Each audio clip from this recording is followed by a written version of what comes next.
BKFC 14. It is coming down to Miami, Florida on November 13th at the Intercontinental Miami, which is it's a fantastic place to watch a fight. They've been they've been doing this a little bit in the pandemic. Been to a couple cards there, but David, you're bringing BKFC back down to the 305, so it's going to be exciting to have you, man. So what led you guys to come back down here?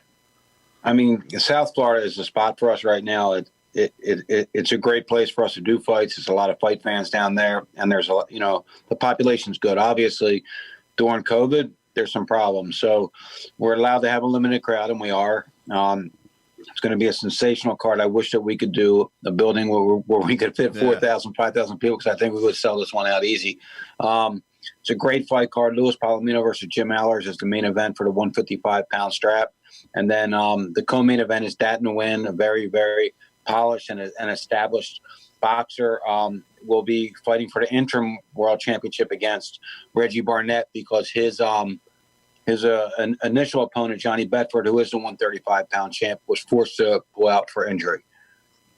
That's awesome. Dat beat Dat. He's going to be back in action. You guys check that out. Check that on out. So how did you guys come to the Intercontinental? How was that established? Because I've been there before. It's a really nice place to watch events. And what is fans who may be interested in going, what is the setup going to be like if you're interested in going and watch some fights live? Unfortunately, we're sold out. Already? Fortunately and unfortunately, we sold out within 24 hours. Oh, that's awesome. Limited capacity, like I said, about 600 tickets, but it was nice. It was nice to feel the love that fast. If they want to watch it, they're going to have to watch it on the Bare Knuckle TV app, which is a fantastic app. It's our streaming platform that we're streaming all of our events on. It's only $3.99 a month, so it's very, very affordable. And you can get that at bktvApp.com. But that's the only place you're really going to be able to watch this fight, and you really don't want to miss it, because we have a sensational card from top to bottom. Some local Florida guys that you heard of before, and some newcomers to the sport. So it's going to be a really, really sensational card. Great fights, and an exciting environment. Yeah, I think I saw locally. I know for one of our friends of the program, Yuli Diaz is going to be on the card. Yeah. Always draws a big crowd down here, so I'm sure people will be excited to go watch him as well. Yuli's fighting. We have another guy that fought for us February. I'm sorry, in Daytona Beach, 9/11. Jared Grant, a local Fort Lauderdale guy, very established amateur boxer, 1-0 now on bare knuckle, and he's going to try to be 2-0.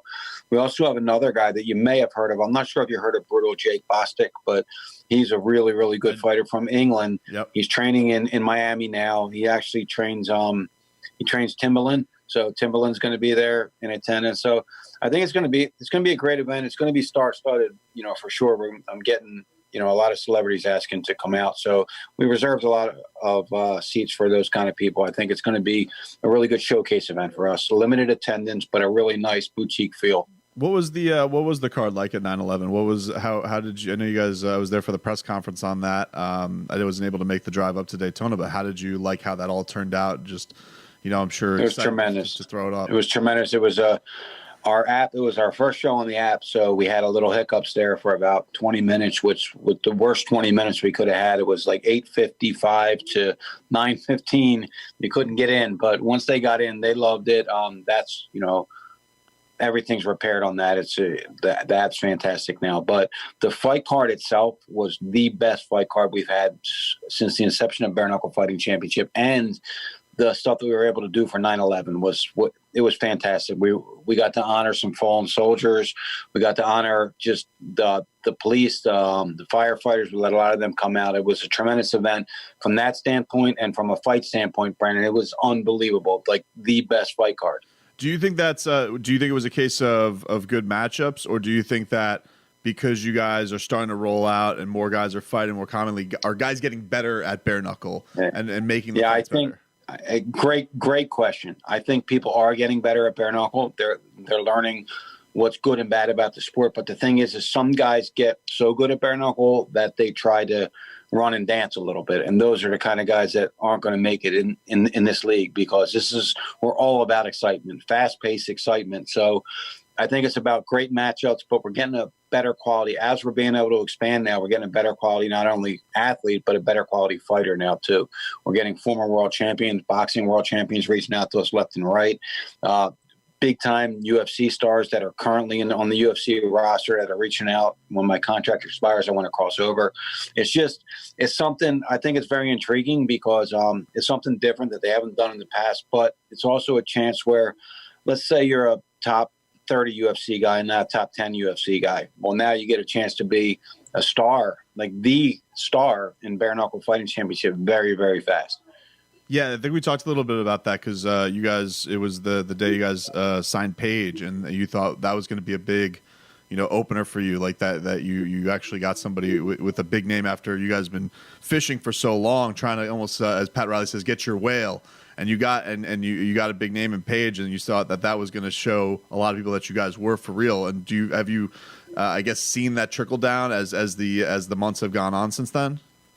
Yeah, absolutely. I think that opened a lot of doors for us. I think it let everybody really know in the combat sports industry that we aren't just a startup league that's just trying to put on shows, that we are really trying to make big waves, and we have the ability to do that financially.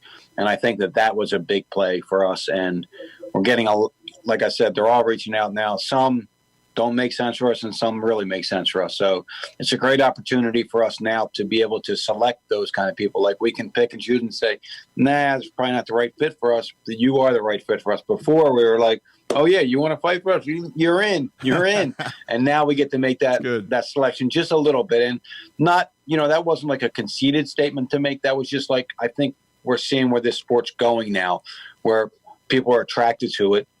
And that's what's given us that option. Will you look at guys, like, for example, some of the guys you have, like Hector. Hector's a guy who usually just brings the storm. Thiago Alves. Like, do you want to know that those guys will have the style, that they will bring it, and that's not just necessarily a big name that just may have a big name, may be recognizable, maybe you don't think that they're going to maybe have the fight style because of what they've done in MMA or what they've done in boxing for how it will translate over to bare knuckle? Yeah, well, I think we learned a lot as time's going on. With Paulie Malignaggi fighting Artem Lobov, it's funny because we talked to our team yesterday, and we were all like, man, we'll bet like and we can't bet then, but we were like, could we bet him, like, we'll bet $1 million on Malignaggi. There's no way that Artem Lobov has a shot against a boxer. Now that this is evolving, we're seeing that it really is the great equalizer. It's, so because of that, we're not just picking any big name that wants to come in our way. We're picking guys that do, as you mentioned, have the style to fit bare knuckle fighting. Speaking of Paige VanZant, do you have any idea when we will see her debut? I know, I guess her and her husband got COVID in the midst of all this, so I don't know if that held things up. But she was going to fight on this card, Brandon, on November 13th, and then we postponed it because of that. And she's actually going to fight. We're working on a venue right now. It looks like we're going to do a fight Friday, February 5th in Tampa, right before the Super Bowl. So it's going to be a really good step up for us and a coming out party mainstream wise for us in front of, all different types of sports fans that normally wouldn't watch this kind of event. Well, that's awesome, man. So, David, before we get you out of here, tell people again, how can they watch this? You guys have sold out really quickly, but if people want to watch coming up on November 13th, excuse me, how can they watch BKFC 14? Now you can download the Bare Knuckle TV app. It's on all the different platforms, the Apple Store, Google Play, Android, wherever you want to go to watch that. You can go to BKTV app.com to download it. It's $3.99 a month. It's an unbelievable bargain. You get to see our library, all our different shoulder programming, and all the live pay-per-view events moving forward will be on that app. So it's BKTVapp.com. Thanks for the time, man. Appreciate it. Thank you, Brennan.